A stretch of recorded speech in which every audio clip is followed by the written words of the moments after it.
Monsieur le Premier ministre, le mouvement des Gilets jaunes ne va pas s'essouffler.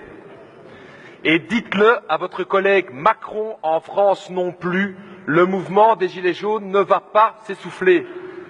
Les gens sont en colère, ce n'est pas quelque chose d'éphémère, les gens en ont marre de votre politique et l'expriment par toutes les manières possibles avec une mobilisation aujourd'hui dans notre pays. Les gens en ont marre de devoir constater que le prix du diesel est le plus élevé de tous les pays européens, c'est en Belgique.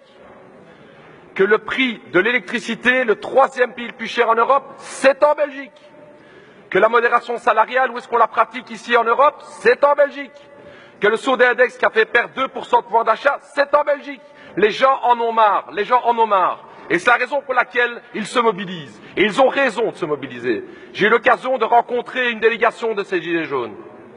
Ce sont des gens qui viennent de toutes les couches de la société, des jeunes et des moins jeunes, des travailleurs dans le service public, des travailleurs dans le privé, des indépendants, des pensionnés, des gens qui se mobilisent tous les jours, qui prennent des jours de congé pour pouvoir participer à l'action, qui organisent des actions constructives, qui ont un soutien incroyable de la population. Et quelle a été la réponse aujourd'hui des politiciens de droite? Rien. Rien. Si, vous avez réagi en disant qu'il y avait un problème de perception. Vous êtes sérieux, monsieur le Premier ministre? Perception?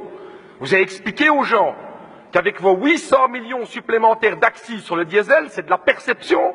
Je ne sais pas si vous avez déjà vécu ça, peut-être avec 10 000 euros, le sort peut-être un petit peu moins, mais moi, avec 1 700 euros, je peux vous dire, monsieur le Premier ministre, que quand je vais aller faire le plein à la pompe, les 5 euros en plus que je mets, ça coûte cher, chers collègues. Les 5 euros en plus qu'on met, chaque fois qu'on va faire un plein, c'est ça qui pousse beaucoup de gens dans la misère. Alors ma question est très claire, monsieur le Premier ministre. Allez-vous enfin écouter les revendications du mouvement social en général et des Gilets jaunes en particulier?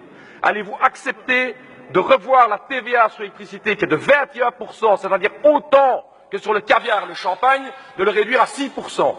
Allez-vous accepter de revenir sur ce mécanisme du cliquet qui transforme une fiscalité tout à fait progressive en une fiscalité injuste?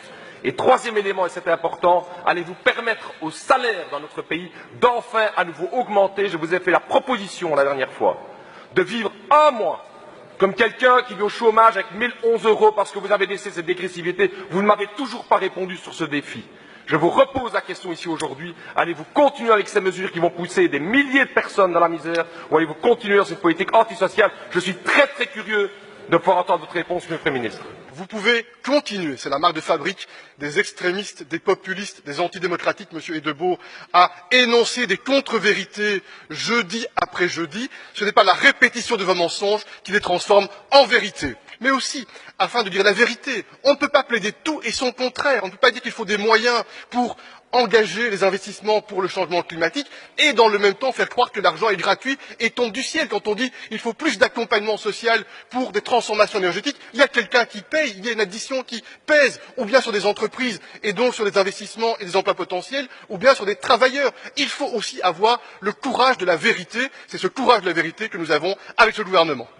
Monsieur le Premier ministre, vous n'avez pas honte? Franchement, osez nous accuser, nous, d'être des menteurs. Nous qui dénonçons le fait que ce diesel a augmenté de 20%, est-ce que vous niez le fait que le diesel a augmenté de 20%? Est-ce que vous niez le fait que l'essence a augmenté de 10%? C'est quoi les chiffres? C'est ça que les gens vivent tous les jours. Comment osez-vous nous traiter de menteurs? Vous dites que quelqu'un doit payer. Bien sûr, quelqu'un doit payer. Demandez à toutes ces sociétés qui produisent du pétrole, qui font des milliards de bénéfices, demandez-elles de payer. Quand vous nous dites ici aujourd'hui 800 millions d'euros pour les accises, et pendant la campagne électorale, le PTB avait dit le transport en commun gratuit, et tout le monde avait dit dans le politique, oh, c'est utopiste, c'est incroyable, on ne peut pas faire ça. Vous savez combien ça coûte le TEC gratuit pour la Wallonie? 120 millions d'euros. 120 millions et à 800 millions d'euros pour les accises. Donc on aurait pu investir 1/6 de cette somme pour avoir le transport en commun gratuit. Il n'y a pas 1 euro de ces 800 millions d'euros qui va vers des politiques énergétiques et qui va vers des politiques écologiques. C'est ça l'hypocrisie que vous êtes en train de faire ici. C'est vraiment incroyable. Vous niez les faits, monsieur le Premier ministre. Vous niez, vous feriez mieux pas de les nier et d'écouter ce que les gens sont en train de dire ici aujourd'hui. Et dernier élément, c'est important. C'est au niveau de la démocratie. De plus en plus de gilets jaunes, effectivement, se plaignent de la répression, d'une répression de plus en plus poussée. Alors n'essayez pas de casser le mouvement par la répression, vous n'y arriverez pas. La colère est très profonde. En ook in Vlaanderen gaat je het zien aankomen Het volk gaat meer en meer echt wel woede komen om tegen uw politiek te zeggen, gaat het geld halen bij de rijken, allez chercher l'argent chez les riches et puis chez les travailleurs.